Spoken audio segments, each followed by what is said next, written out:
Hey, what's up, everyone? Welcome back to another episode of the Fantasy Fellow Show. Today, Saturday morning, we're going to be going over our favorite touchdown prop bets. We'll look at some other bets throughout the way here, but we're using DraftKings Sportsbook. We're joined by Jesse. Good morning, sir. How you doing? Good morning. How we doing? Doing great. We kind of took a peek at some of these games earlier before the show started, and we have a good idea of some things. It seems like last week was just awful. We don't even need to talk about it, but there's some excitement this week. We're starting to get some more fun things. We have some more data points. We'll be pulling up yards and touchdowns allowed. So we have some better information here, but let's hop right into the Buffalo Bills and the New York Jets.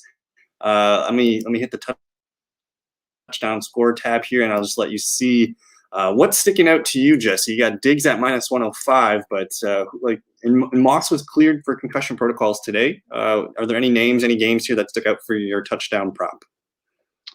Yes, I mean, we expected last week to be a good week for Buffalo all around, and it was just a complete dud. So hoping for a bounce back with Zach Moss playing. I did like Devin Singletary throughout the week. I had him in a bunch of lineups ready to go. Obviously there's still a chance that he gets a touchdown, but it's definitely with Zach Moss in there. Zach Moss is their goal line guy. He's, I think, the preferred running back at this point. So you look at Stephon Diggs in a good spot, Sanders, Beasley. One of the, these guys are probably going to hit. Josh Allen rushing touchdowns always on the board. It's just where the touchdown is going to come from. Last week, it's kind of like take what we said last week and just apply it back to this week. It's all fair game against one of the worst defenses in the league. I'm interested in Dawson Knox. He's had a full practice week. He's plus 175, and the offense hasn't looked great while he's been sidelined, so I think Dawson Knox could be a lot of fun there, and he's got plus 175. I do want to just take a peek at the QB props. Josh Allen over 2.5 touchdowns is plus 155.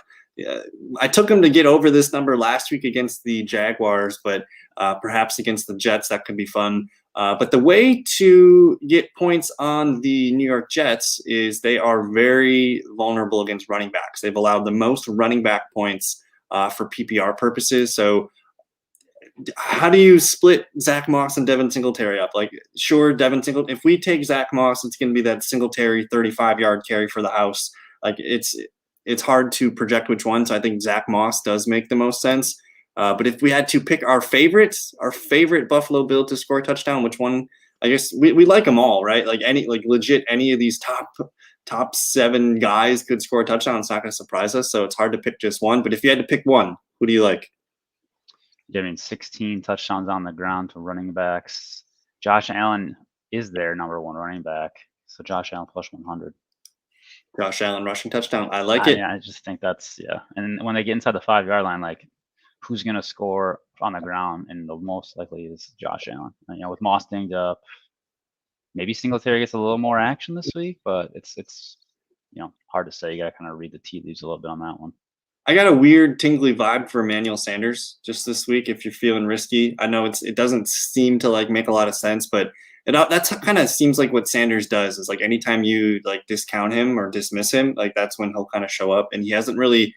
He's had a bad few games in a row, so I think Sanders could be due for a nice one. So for sure, though, we're going to take Josh Allen to score. We're not even going to talk about the Jets. We'll move on to the next game. Tampa Bay and the Washington football team, both interesting. Both teams are coming off a bye. I think that's kind of rare. I don't remember the last time I've seen something like that. But we know Washington football team, they allow a ton of quarterback points. They allow a ton of wide receiver points. So those are our favorites probably in this game. But as we look at this, Jesse, what sticks out? Yeah, as we talked about it beginning of the show, Mike Evans minus 110. No Gronk. Godwin is still a game time decision. Antonio Brown is out. So that seems like the favorite right there. Like you mentioned, he was able to score on Marshawn Lattimore, not something that he's done a lot in his career. So he's firing, he's playing well. I think that's the easy one in this game. And so worst case scenario, Chris Godwin does not play. That you're probably going to see that Mike Evans, prop balloon up a little bit there. But if no Evans, I like Tyler Johnson, maybe not to score, but maybe his receiving yards and receptions could be kind of fun to look at. Just monitor the Godwin. If Godwin plays, there's a good chance he could score a touchdown too. So I wouldn't be opposed to taking that touchdown prop bet. Are there any other bucks here? Fournette, I like Leonard Fournette, but let me just pull up and see what Washington has allowed for I mean, they're one of the stronger teams here. They've actually allowed 5 rushing touchdowns and 4 receiving touchdowns, so 9 total TDs. I suppose we could see Leonard catch one and run one in. So I guess minus 110. I prefer Evans here. Anybody else stick out? Like if Washington's going to score, it's probably Terry McLaurin. I don't know what your thoughts are there. Yeah, I was curious about the yardage for Terry because you know, I don't know how much they're going to score, but Terry's going to be the featured guy, so 73.5. Just kind of looking at guys who kind of hitting close to that range. Myers hit 70. Deshaun Jackson had a $120. Cup had 96. Earlier in the year, Cooper and Lamb both cleared that mark. But recently, I mean, the competition is New Orleans, Chicago, Philly, Miami. So not a lot of great receivers, but all of them have hit 60 or less yards against the Tampa defense. So this might be a spot though where Terry maybe can get enough targets, get enough usage where the Bucks are up. But I mean, on the flip coin, you said this could be another like one of those grinder games, kind of like Baltimore, Miami earlier in the week. It kind of took a while, but well, I people like are hammering Terry over 5.5 receptions. So like if you say he gets 6 catches, he's probably over 10 yards per catch, which will put him right kind of there at that sweet spot of 74 yards. So I'm kind of interested there. Outside of Terry McLaurin, like J.D. McKissick over 4.5 catches. J.D. McKissick 30 receiving yards. I think that's probably one of the safest, and it's a pretty low total, so I don't mind that at all. Ricky Seals-Jones, I think, is going to be the starter. It doesn't sound like they want Logan Thomas in this week right away.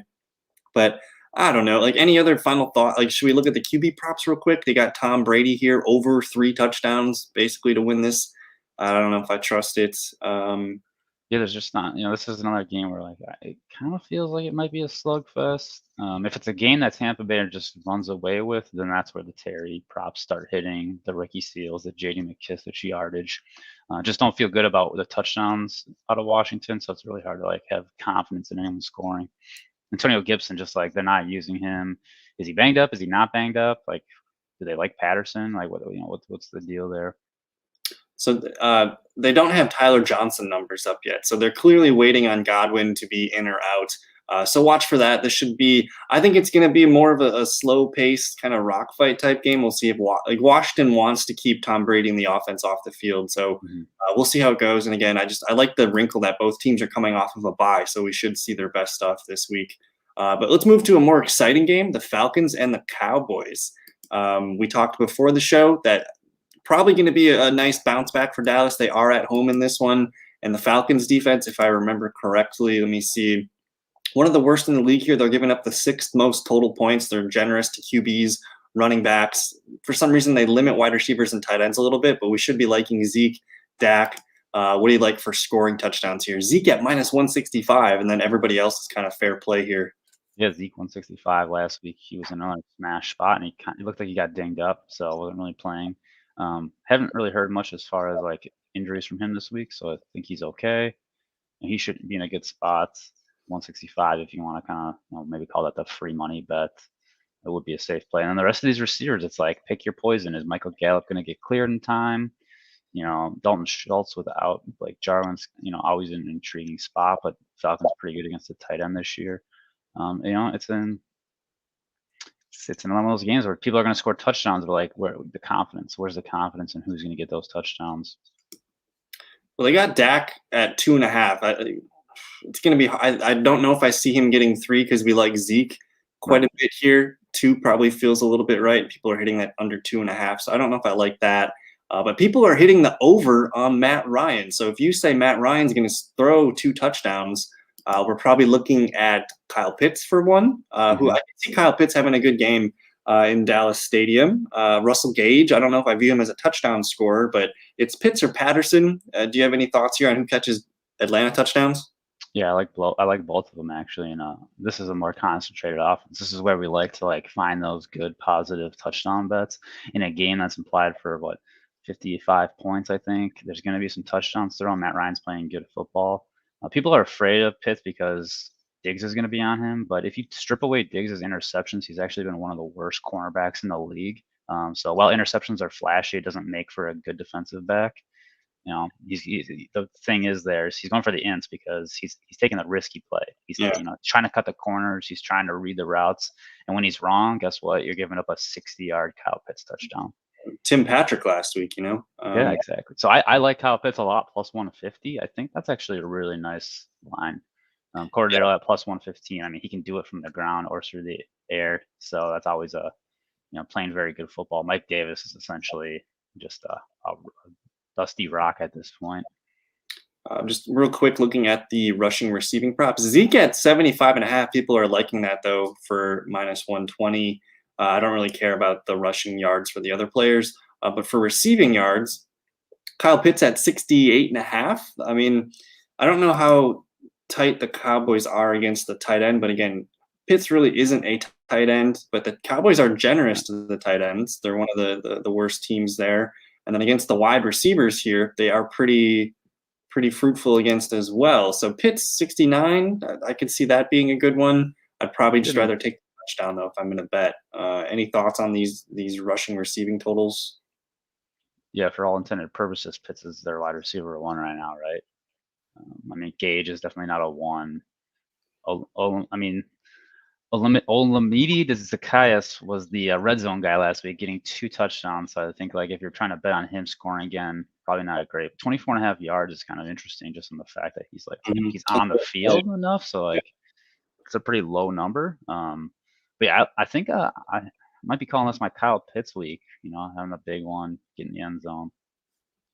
And Pitts just kind of seems like the guy that he's playing the Cowboys. That's sometimes that's a big deal for young players. You're going to Jerry World, and it's going to be a hyped game, pregame and everything. So I could see Pitts turning up for this one. I think that's a good call.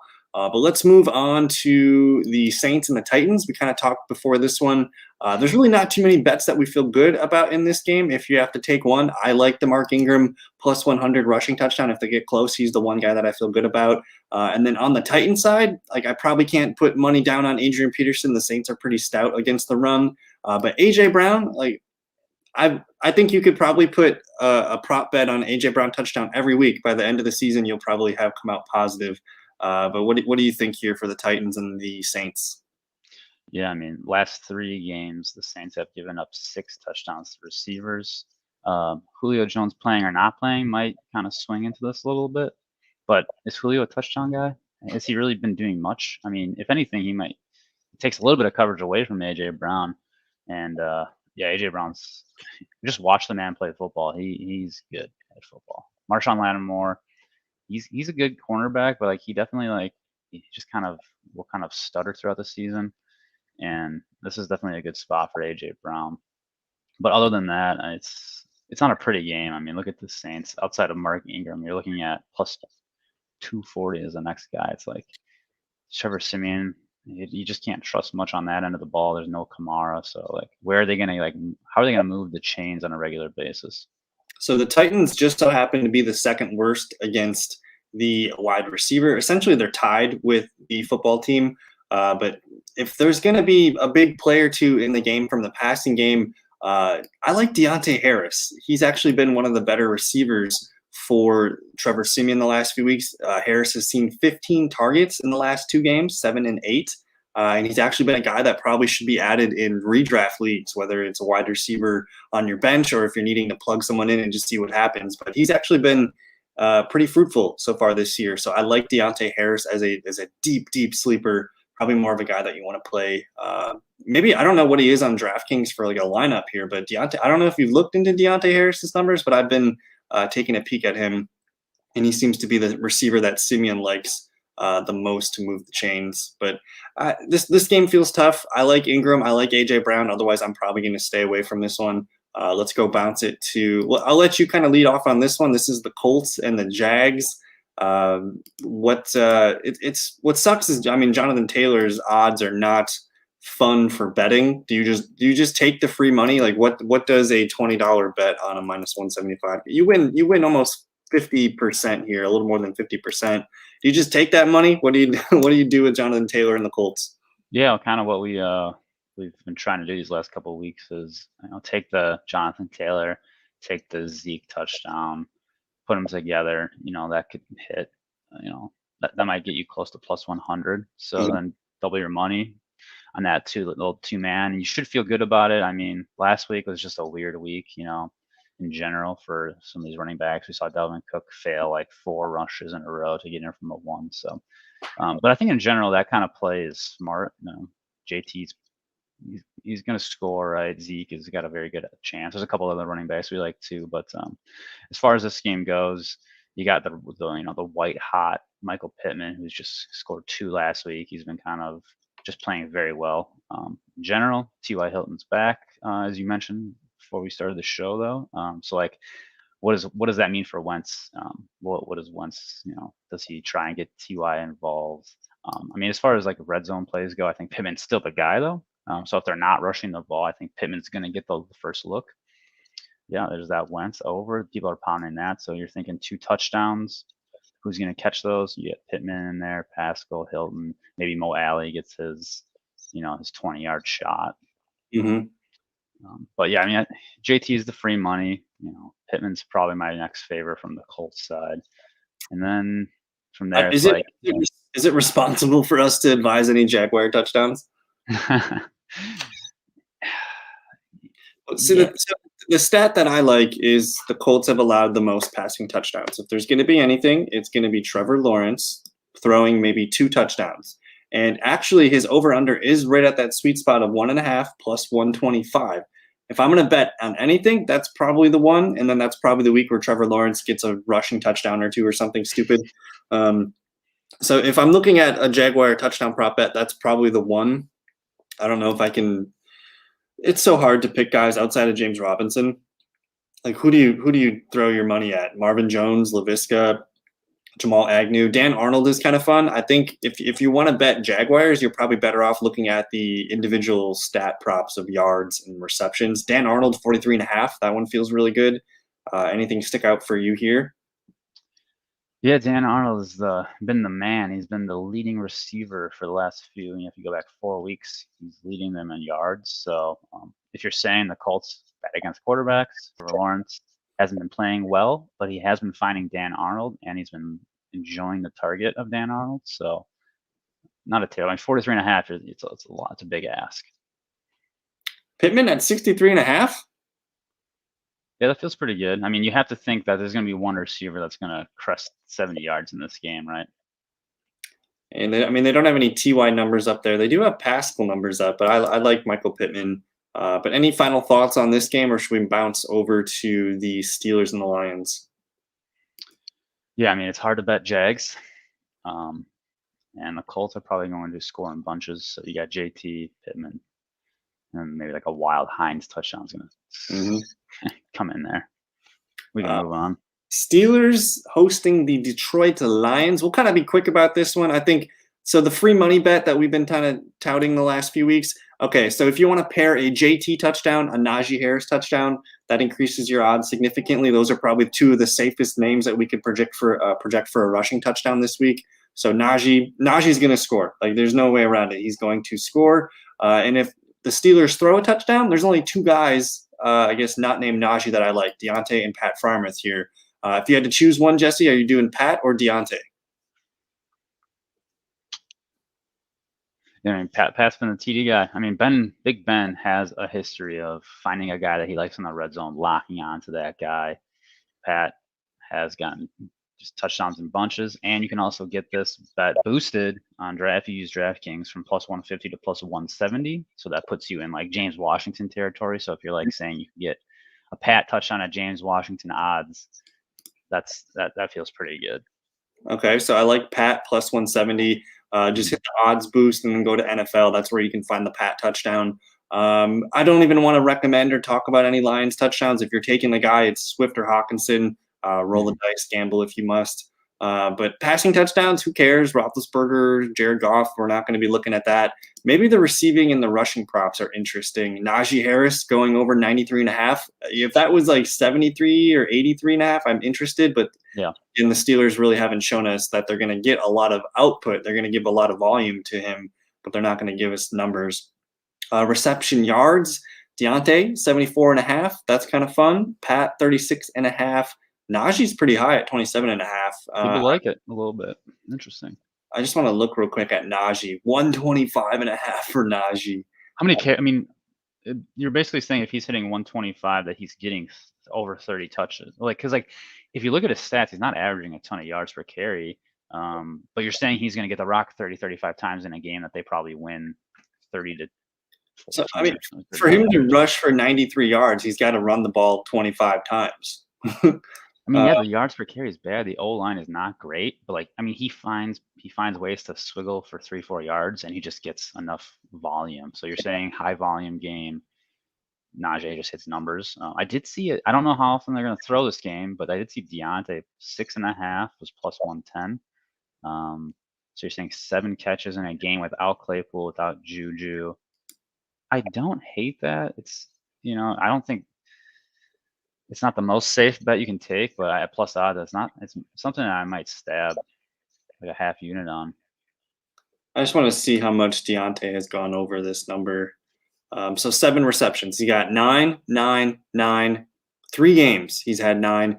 But just look at the targets, man. 5 games of double-digit targets. If you say he's gonna get minimum 10 targets, I think that's a pretty good opportunity for him to get 7. But just the fact that he's gotten 9 a couple times feels kind of nice. Any other final ideas here as we look at this mess? Yeah, I mean, it's a mess. So, I mean, the Pittsburgh defense is good. Don't get me wrong, but I don't think it's as good as people make it out to be. Everyone wants the steel curtain. They do give up yards and touchdowns to wide receivers. So the problem is who in Detroit do we trust? Not really anybody. Is this kind of the route we go with Kyle Pitts and say TJ Hawk is their best receiver? Maybe we look at some TJ Hawk numbers. He's kind of started the season strong, kind of tailed off a little bit. I mean, Khalif Raymond's been Goff's best receiver. I don't know if I could recommend it. But Amon-Ra St. Brown, also 33.5. Khalif, 33.5. As far as receptions, Amon-Ra, 3.5. Khalif, 2.5. People are smashing the hell out of this one, minus 155. So, if someone's going to have a day, it's going to be probably Khalif Raymond. But I don't know. We've done enough here. Let's move on to Browns Patriots. Do we even want to open that up? I think you take the Dearness Johnson touchdown. Yeah. I think that was minus 110 when we looked at it. That's really the only thing. And then maybe if you're feeling it, Hunter Henry, he scored 5 touchdowns in the last 6 games. That's probably the only guy that I trust there. But you're waiting to see the health of Damian Harris. It sounds like Ramondre Stevenson and Harris didn't practice all week. If both those guys are out, run away. It's going to be Brandon Bolden leading the team here. So it's going to probably be – this might be the lowest scoring game of the week, 1st to 13 wins kind of thing. We'll see. But let's get to a more exciting game. The Vikings and the LA Chargers. This one's in LA. I want to start with the QB prop bets first. Kirk Cousins, they have him going over 1.5 touchdowns here, minus 165. Justin Herbert, they have him going under 2.5. So roughly 2 touchdowns for both guys minimum. Let's take a look at the touchdown odds. Dalvin Cook, minus 140. Austin Eckler, minus 120. Everybody else in this game is really good odds. So if you're going to bet on Vikings and Chargers, Jesse, who sticks out for you? Yeah, this is it's a run it back. It's a run it back week. Last week was the fluke week, in my opinion. So this is the week. Hopefully, it's not 2 fluke weeks in a row. We like Dalvin Cook. I mean, this is an absolute smash spot for Dalvin Cook. It's a run funnel defense. Last week, Javonta Smith had himself a game. It's I don't get it, but here we are. So you take it, you run it back again, saying, hey, let's just we trust the process, we play it out. Dalvin Cook's going to find himself in the end zone. On the other side of the ball, Eckler's probably just as likely to score, but I do like this spot for Mike Williams. I think we could find ourselves a little bounce back Mike Williams spot. I think he's finally healthy again. I think last week was kind of like that first game back where he's like, oh, I'm healthy again. I can do this. And so I do like Mike Williams against a pretty bad defense against the wide receiver. And they've given up, the Vikings have given up 10 wide receiver touchdowns so far. They rank 6th in giving up the most PPR points to wideouts.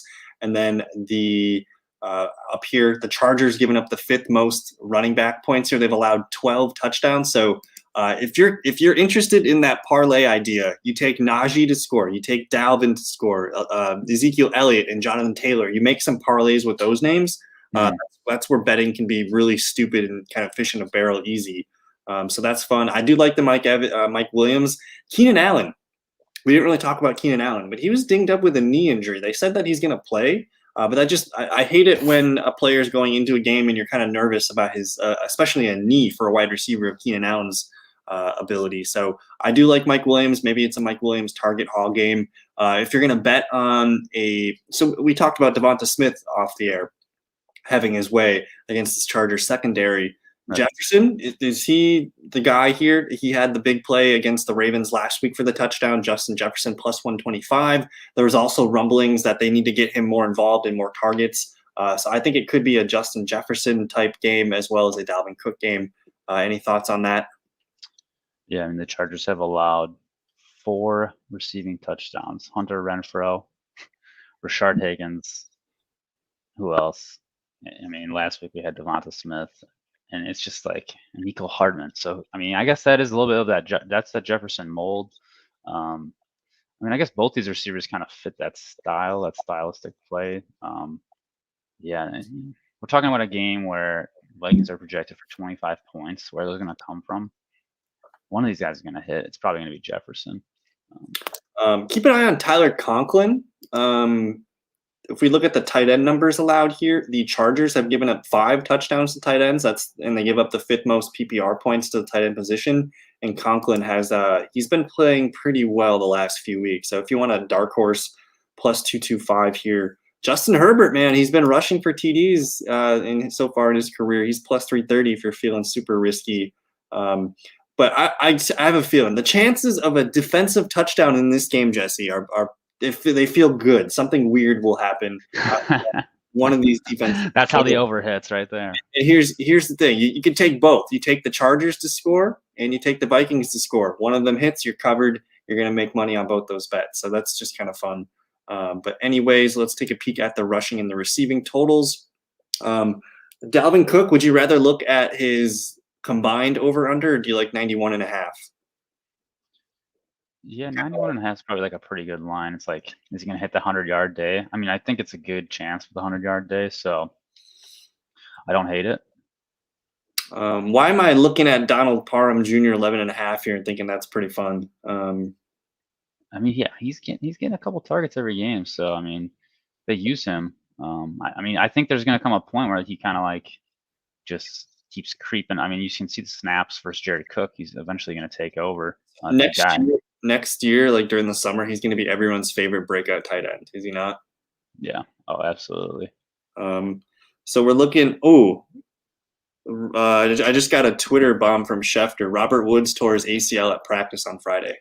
Oh my gosh. You heard it here first. We're not live right now, so you're going to be watching this. You probably already heard this, but on the same day the team signed Odell Beckham Jr., Rams Robert Woods tore his ACL at practice on Friday. So Van Jefferson lives. Wow. Whew, we've never had a bomb like that on a show before. That's pretty crazy. So Bob Woods tore his ACL. Wow. Instant reactions here. Is Odell Beckham now even like with Robert Woods, Odell Beckham was a guy that probably would be on benches at least that first game or two. He's a fringe wide receiver 3. Now he's got the ceiling to maybe be a wide receiver 2 and just pick up on those Woods targets. But I really like Van Jefferson still here, as teams are going to be really focused on Cooper Kupp, Odell Beckham. I think Van Jefferson's a sneaky play. But what are your thoughts, man? Like, what do we do? That is crazy. I like Van Jefferson.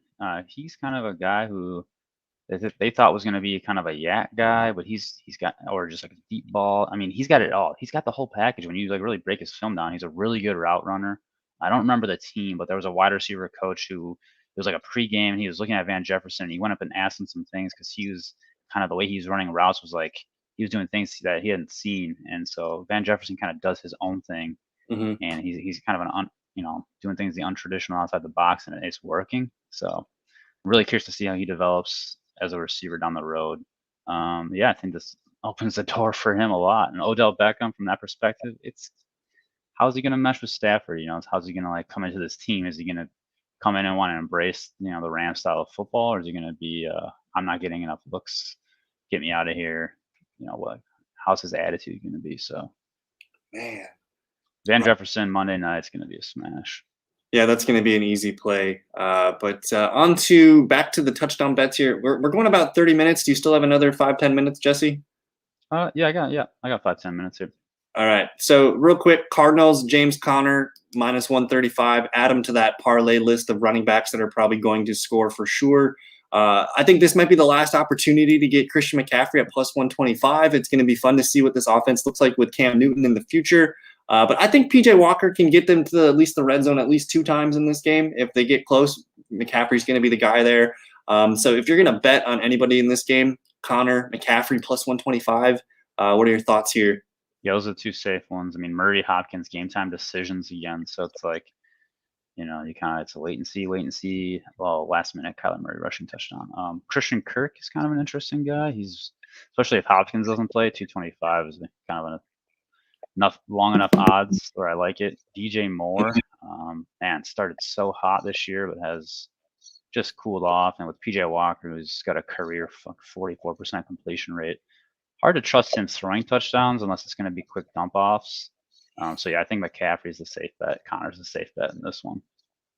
I don't even want to look at the running and receiving numbers for this. McCaffrey, 39.5. He could be dumped off quite a bit. We do have one full game from PJ Walker last year, but it was against the Lions, so I don't really know how accurate that was. But DJ Moore went 7 for 127 yards. So there is a outside chance that he just locks on to DJ Moore. And again, PJ Walker's been in this system for 2 years. I'm not going to be surprised if PJ Walker has a good game in this one. But we'll kind of move on here. There's probably some more exciting games to take a peek at here. So let's go to, I don't know about exciting, but Broncos and Eagles. What do we do with this one? Jordan Howard, Boston Scott, Kenneth Gainwell. Do we want to play whack-a-mole with the running backs? Do you like? For me, again, like we talked off the air, but the Broncos are missing 3 starting offensive linemen. Like, I don't care what team you are, that's going to ding their output through the running game. Maybe they're more pass heavy this week. So as we look at this, there's nobody that's guaranteed to score in this game. So who sticks out? I like Noah Fant. I don't know what your thoughts are, but what are your thoughts? Yeah, Javonta Smith had kind of a breakout game against arguably the best team against receivers. So if you like Devonta's talent, plus 210 in a game where this, what are we looking at for over-unders? A couple scores each team, 21-23. So where do these touchdowns come from? Yeah, one of these running backs is going to fall into the end zone for the Eagles. And Denver kind of has a lot of different options to go to. So it's like for touchdown props, it's hard to really kind of pinpoint who the guy is. Noah Fant feels like a good play at plus 200 coming back from the COVID list. And yeah, I mean, like you said, you pick your poison on this one. So the Eagles are the worst team against the tight end. No team has allowed more touchdowns to the tight end than the Eagles. So that's a fun spot. The Broncos, very stingy. So like pump the brakes on Dallas Goedert in pretty much any fantasy format here. The Broncos are yet to allow a tight end touchdown, and they just limit the output for receptions and yards. So I'm nervous there. The Eagles are pretty stingy against the wide receiver. So that's something to monitor there. And the Broncos are also pretty stingy here. So I don't know. This game feels like this is a nice Western rock fight here. Honestly, I don't know if I could pick a single player in this one that feels good. Maybe Jordan Howard. If Jordan Howard's my best call, what are we really doing here? Yeah, kind of from a touchdown perspective, probably a fair game. I mean, if this is the week Javonta gets the takeover, it's going to come at some point. Plus 170 is not a bad shot. The Eagles do, they do give up the yards and touchdowns to the running backs. I will always take Jared Judy's overs, 65.5 and 5.5 catches. That's 6 for 70. That's kind of right in line with him. I think if I'm going to do anything, I'd rather get into some more of these statistic prop bets, touchdowns. Jalen Hurts rushing touchdown. Yeah, I mean, all here. I'm excited for Javonta. I want to see more Javonta. He proved last week that he can do more than what Melvin Gordon does with his touches. So maybe that's the play. But we'll move on. We'll move on here. What do we got next? Seattle and the Packers. Russell Wilson is back. Chris Carson is not back. I just want to check on these QB props real quick. They don't have Rodgers numbers in here, but he's probably going to be loaded up in the next few hours once he gets fully activated by the Packers here. So touchdown bets. This might be your last chance to get some reduced numbers on Davante Adams, Aaron Jones. But I'm looking at DK Metcalf, Tyler Lockett. Can both of these guys score tomorrow? I think it feels really good for both to score. I mean, absolutely. You know the Packers defense as well as anybody. They give up touchdowns through the air.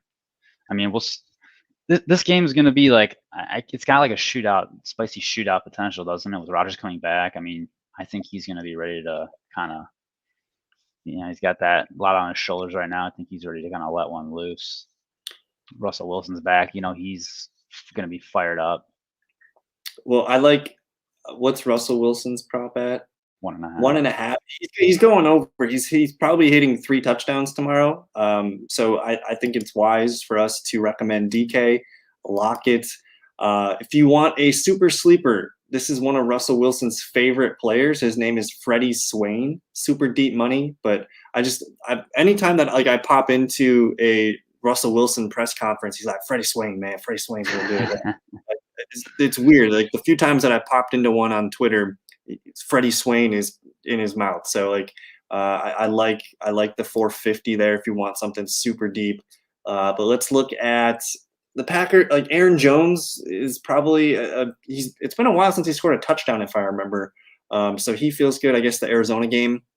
But Devontae, Aaron Jones, I really can't recommend anybody else. But one of these days, just one time, it's going to be MVS week. And if I remember, Rodgers he said he owes him like 4 or 5 touchdowns yet. So MVS at home if you're looking for some deeper sleepers there. But I don't know. Any other thoughts on this one? Yeah, I mean, I wouldn't be surprised if it's Aaron Jones week against one of the worst teams against running backs. So you feel pretty good about that one, especially, could be receiving touchdown, honestly, in this one for him. And I don't expect Seattle to be able to run the ball very well. Oddly enough, Green Bay's defense, it took time for people to respect it, but Green Bay's defense they've proven to be kind of bend but don't break. If teams get into the red zone, they do allow them to get the points, but for the most part, I think they're like 5th or 6th in points allowed. So Green Bay's defense at home has been playing well, but I think there's just too much energy going into one game. You have Russell Wilson returning, Aaron Rodgers returning. There's just too much electricity here where this game's probably going to be I'm glad this is America's game of the week. I think this one's going to be setting some records for probably some air time. So super fun game. Do we want to look at the rushing receiving numbers real quick? They don't really have anything in there for the Packers with no Aaron Rodgers confirmation yet. But DK Metcalf 70 yards, Tyler Lockett about 70 yards will do.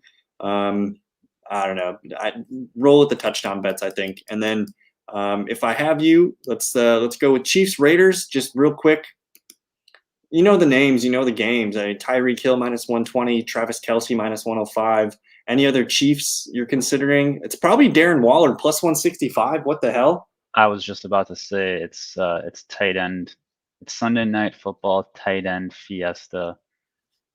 I don't know how Darren Waller's +165. We need to smash that immediately because the Chiefs have given up 6 touchdowns to the tight ends on the year. Darren Waller is not going to stay quiet all season. I like Waller and I like Jacobs. Those are both pretty easy for me. Waller at 165. Like, what is DraftKings doing here? That's insane. Take it. Man, 165 is easy. That's going to be one of my 5. The Chiefs, I really don't know what to tell you. Tyreek, Kelce, otherwise maybe Daryl Williams in this one. That's really the only players that you should be considering. So we'll kind of just be quick on that one. And then we'll finish the show here with real quick looking at the Rams and the 49ers. Monday Night Fiesta. We have Daryl Henderson Jr. at -120 to score. Cooper Kupp -120 to score. Van Jefferson, where are you, my man? They probably took him off. He got removed.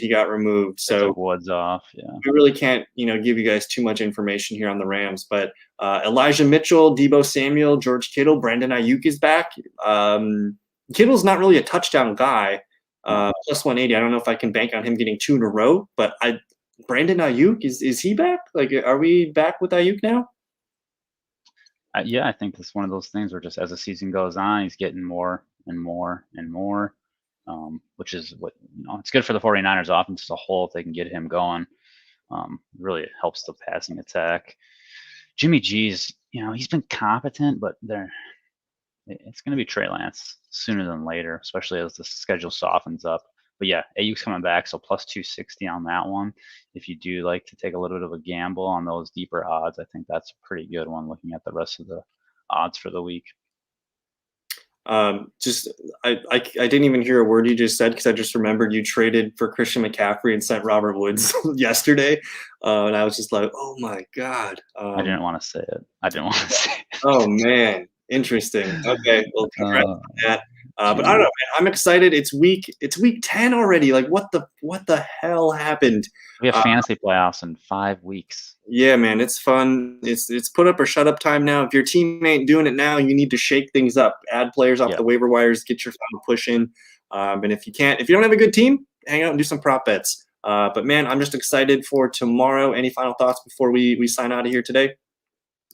It's bounced back from last week, so we're gonna run it back. Same thoughts, keep it going. Hopefully, some good football this week. And yeah, that's what I got. The bets feel good this week. I don't know. I got a good feeling. 0 for 5 last week, 5 for 5 the week before, 1 for 5 the week before that. We're getting 4. We're getting 4 or 5 listed here. But what we're going to do is I'm going to list pretty much anything that we talked about here. I queued it up here. We're going to list a huge I think I got 20 bets written down here. So choose your favorites. You don't have to choose our 5. But I don't know. We'll try our best. And I don't know. Thank you guys so much for hanging out with us. We'll be back next Saturday. Next Saturday, good to go? Absolutely. All right. Thank you guys so much. Check out thefantasyfellowship.com, and we'll see you guys in the next one. Peace.